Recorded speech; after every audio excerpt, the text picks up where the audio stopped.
very first deals the first couple deals I did, I had been told or had been given the advice. Some people call it mentorship.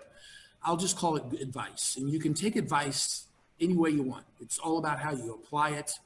And so I took the advice that getting into it, even though I had a lot of background in construction, Matt, I mean, I did.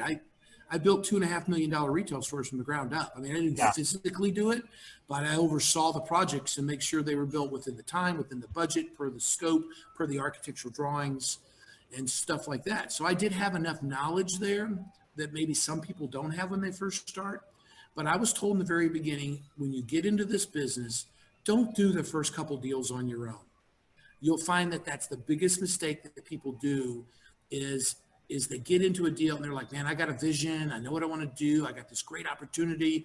I can make 30 grand. I can make 60 grand. I can make 70 grand.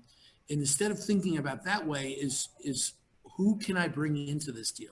What individual or people can I bring into? Because you don't look at this business as a sprint. Look at it as a marathon. And so instead of making 50 grand on your first deal, you make 15 or 20, but you learn a lot from the people you bring in. So that's what I did in the beginning. And I don't second guess it. I don't go back but that helped a lot right there. I would not recommend anybody that I meet for the first time or I have a conversation with them or we're talking about this business. I always tell them when you get started, whether it's tomorrow, next month, 6 months from now, do your first deal or two with somebody that's experienced and that's done it. I think that's great advice. And then just to kind of add to that, once you do get a little momentum and you start moving outside your box, don't forget that. Like I know in 2008, when the crash kind of came, I'd been successfully flipping for quite a few years.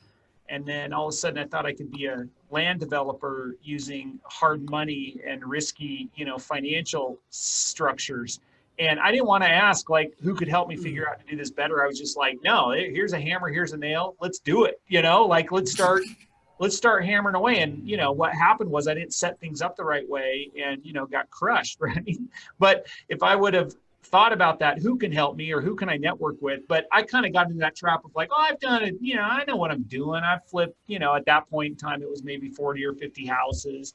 Sure. I can do land development. We can put this together and no. So, just to add on to that, as you go throughout your investing career and you start getting into a new product type or something like that, definitely pause and get a mentor or coach when you're going into an arena that you're not totally comfortable with. Yeah, so that's how I got started, Matt. That was, May of 2017. So I did my first couple deals with a team of other investors, and that was very beneficial. I learned so much from that. Like I said earlier, my goal is to learn things every day. So I learned so much from that.